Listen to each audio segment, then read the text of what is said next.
नमस्कार दोस्तों, आज हम आदिवासी कवित्री पार्वती तिर्की के बारे में जानेंगे।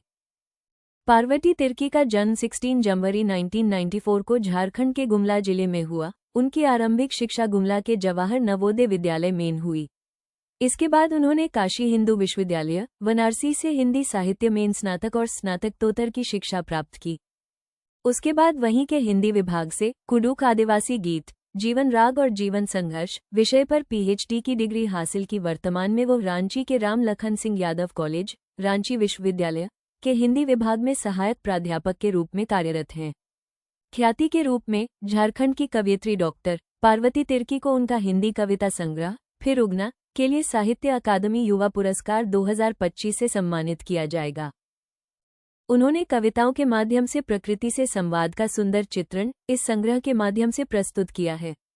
इस उपलब्धि पर राजकमल प्रकाशन समूह के अध्यक्ष अशोक महेश्वरी कहते हैं कि युवा प्रतिभा का सम्मान गर्व की बात है। उनकी यह पहली प्रकाशित कृति है। पार्वती तिर्की की कविताएं आदिवासी जीवन शैली में गहराई से निहित हैं, जो जंगलों, नदियों और पहाड़ियों के साथ उनके घनिष्ठ संबंध को दर्शाती हैं। उनकी कविताएं प्रेम, प्रकृति और आदिवासी महिलाओं की ताकत का जश्न मनाती हैं। उन्हें आकाश में सितारों, नदियों और उनके गांवों के सार के रूप में चित्रित करती हैं। कविताएं मनुष्य और प्रकृति के बीच सामंजस्यपूर्ण सह अस्तित्व को भी दर्शाती हैं, जहां पक्षी और जानवर ग्रामीणों को आसन बारिश जैसे संकेत देते हैं। इनकी कविताओं में प्रकृति और आमजन के बीच का संबंध प्रकृति से घनिष्ठ संबंधों को प्रस्तुत करता है। इन्होंने प्राकृतिक बिंबों का सजीव चित्रण किया है। इनकी काव्य संग्रह से एक कविता प्रस्तुत की जाती है।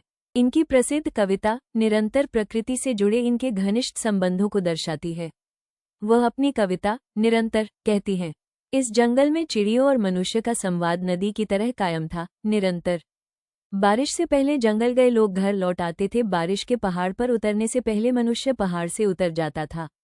इस जंगल में जाइंसला पक्षी का डेरा था। बारिश से पहले वो बोल देती थी, ओ मनुष्य, देखो बारिश होने वाली है, तुम जल्दी अपने घर चले जाओ। जाइंसला का संदेश आज भी लोगों को अनचाहे भीगने नहीं देता। वे बारिश से पहले जंगल से घर लौट आते हैं।